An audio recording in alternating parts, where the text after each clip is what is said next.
عزیزان گرامی وقار، آج جن حالات سے ہم گزر رہے ہیں، ہمارے درمیان نفرتوں کی دیواریں کھڑی ہیں، ایک دوسرے کو سلام کرنے سے بھی کتراتے ہیں، جبکہ مسجد کی صفوں میں شانے سے شانہ لگا کر کھڑے ہوتے ہیں۔ پھر وہ کون سا جذبہ ہے جو مر گیا ہے یا ختم ہونے کو آ گیا ہے؟ زندہ کرو۔ ہم اس نبی پاک صلی اللہ تعالی علیہ وسلم کی امت میں ہیں، اس نبی پاک صلی اللہ تعالی علیہ وسلم کی امت ہے جہاں ہماری جان جا رہی ہو لیکن میرے پڑوس میں کوئی پیاسا ہو تو ہم پانی نہ پی کر اسے پانی پلا دیتے ہیں۔ ہماری یہ تاریخ رہی ہے کہ نہیں رہی ہے؟ صحابہ اکرام کی یہ تاریخ ہے۔ مدینہ طیبہ کو جا کر دیکھ لینا، نبی پاک صلی اللہ تعالی علیہ وسلم کے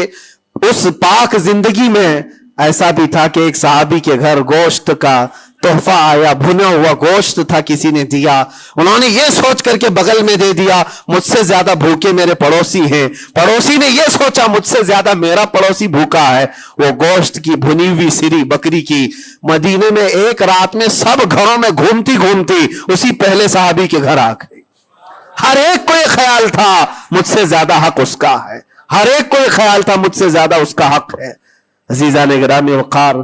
آج جو حالات ہیں وہ بہت بدلے ہوئے لگتے ہیں، بہت بدلے ہوئے لگتے ہیں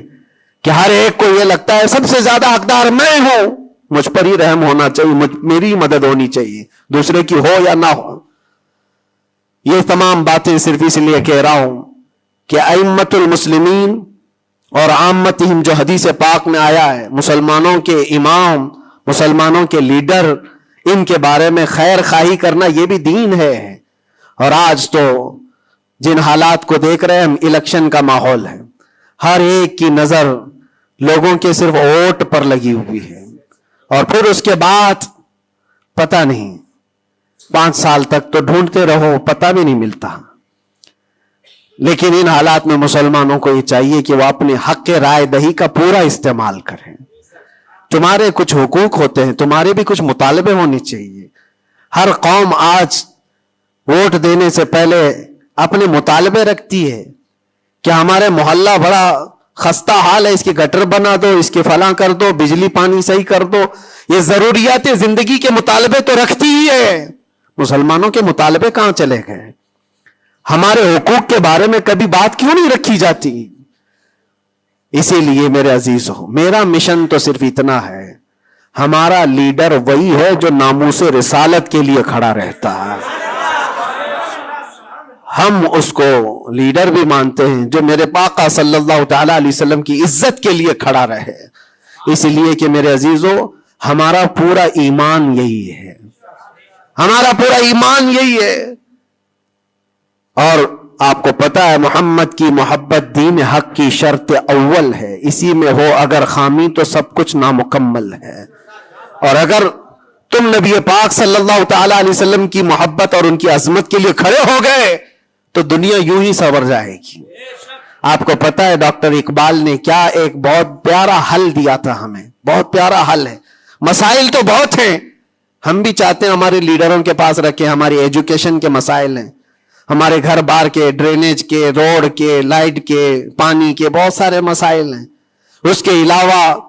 غربت کے مسائل، جاب لیس نوجوانوں کے مسائل، بہت ساری چیزیں، کیا کیا مسئلے رکھے۔ اور پھر قوم کے اندر جو خرابیاں آئی ہیں وہ تو ایک پہاڑ کے برابر ہیں،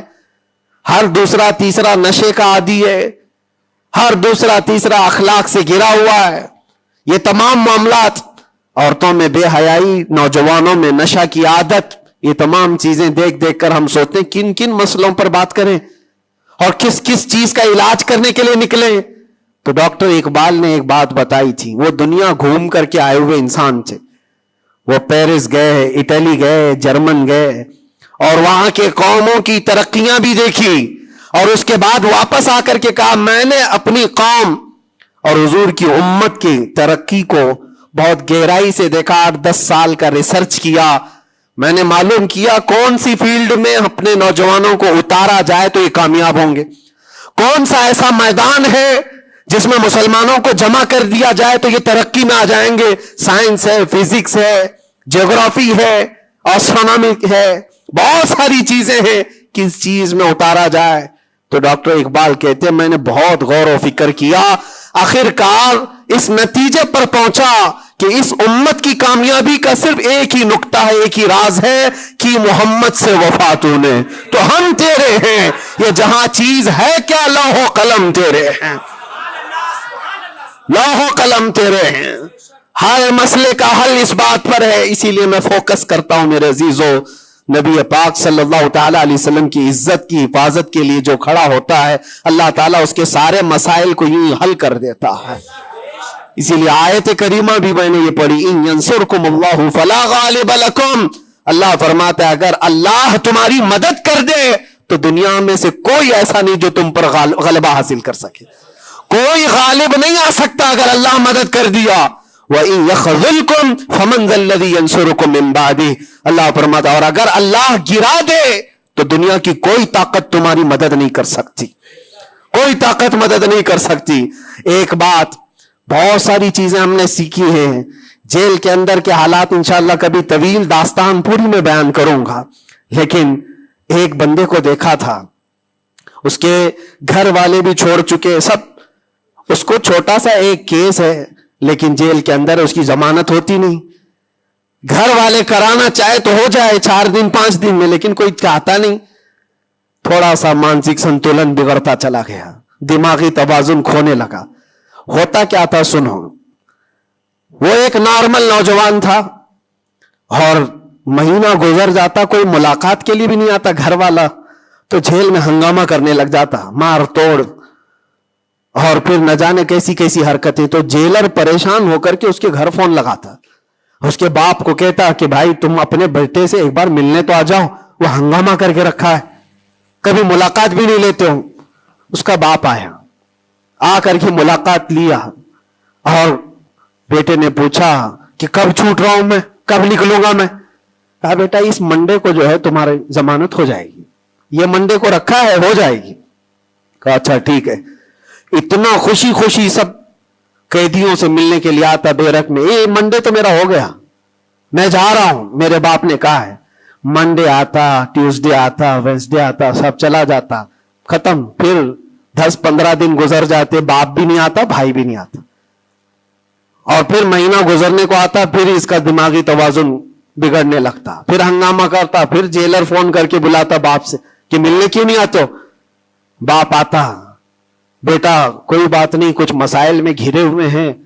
ہو سکتا ہے جان بوجھ کر کے اس کے گھر والے کر رہے ہوں، کچھ لوگوں کو زبردستی جیل میں رکھا جاتا ہے، گھر والے ہی رکھتے ہیں، باہر سے اچھا ہے یہاں کھاتے پیتے آرام سے رہو، دوسروں کی زندگی اجیرن کرنے سے بہتر ہے کہ یہاں رہو۔ دوسری بار آیا، کہا ابا کب چھوٹ رہا ہوں میں؟ کہا بس اس منڈے کو رکھا ہے، وکیل جو ہے ملا نہیں تھا، اس منڈے کو تمہاری ضمانت ہو جائے گی۔ پکی بات لے کر کے آتا پھر، اور یہاں پر بالکل عیش موج مستی میں کہ اس منڈے تو جا رہا ہوں میں۔ دوسرا منڈے آیا، اس کے بعد پھر چلا گیا، ایسا 4 بار ہوا، اور سب قیدیوں میں بات مشہور تھی کہ یہ منڈے کو جانے والا ہے، اور سب اس کو چھیڑتے تھے۔ جب کبھی اس کی ملاقات آتی تو کہتے منڈے کو جا رہا ہے نا، یہ بات مذاق کے طور پر چلتی رہتی تھی، لیکن کسی کے ساتھ ہم مذاق کرتے ہیں، یہ نارمل لائف ہوتی ہے۔ لیکن اس لڑکے کے متعلق میں نے ایک بات سیکھی، 4-5 مرتبہ ہوگی بات ہے، وہ ملاقات لے کر کے واپس آ رہا تھا، ابھی اس نے کچھ کہا ہی نہیں، ساری بیرک میں سب بولنے لگ گئے کہ منڈے کو ہے نا تیری ضمانت؟ تو اتنا چڑ گیا، کیا پتا اس کو بہت ہرٹ ہوا، تکلیف ہوئی، اس نے گرج کر کے چیخ چیخ کر کے کہا، گالی دے کر کے کہا قیدیوں کو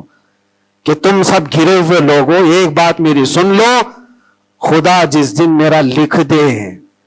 جس دن لکھ دے، اس دن سب کے منہ تمہارے کالے ہوں گے اور کوئی مجھے دروازے میں اندر نہیں رکھ سکتا۔ جس دن میرے چھوٹنے کا وہاں سے آ جائے پروانہ لکھا ہوا کہ یہ دن یہ بندہ چھوٹنے والا ہے، اس کے بعد وہ کہتا ہے مجھے یہاں کا پرائم منسٹر بھی نہیں روک سکتا۔ میں نے دیکھا اتنا یقین ہے اس کو، ایک تو اپنے باپ سے ہر بار سنتا تھا اس بار ضمانت ہو جائے گی، اس بار ضمانت ہو جائے گی، اور حقیقت میں میرے عزیزوں یہ جمعرات کا دن تھا جب وہ اپنے باپ سے ملاقات کر کے آیا تھا اور اس کو تانا مارا جا رہا تھا، منڈے کو جا رہا ہے، تب اس نے کہا تھا جس منڈے کو بھی میرا رب لکھ دے، جس دن بھی لکھ دے کہ اس کو اس دن یہاں سے نکلنا ہے، پوری طاقتیں مل کر کے بھی مجھے دروازے کے اندر نہیں رکھ سکتی۔ اتفاق کی بات ہے اسی منڈے کو اس کی ضمانت بھی ہو چکی تھی، وہ جا بھی رہا تھا، بسترے اٹھایا، سارا سامان اٹھایا اور سب کو پلٹ کر کہنے لگا دیکھا حقیقت میں جو بیل ملتی ہے، جو ضمانت ملتی ہے وہ رب ذوالجلال کے فیصلوں سے ہوتی ہے۔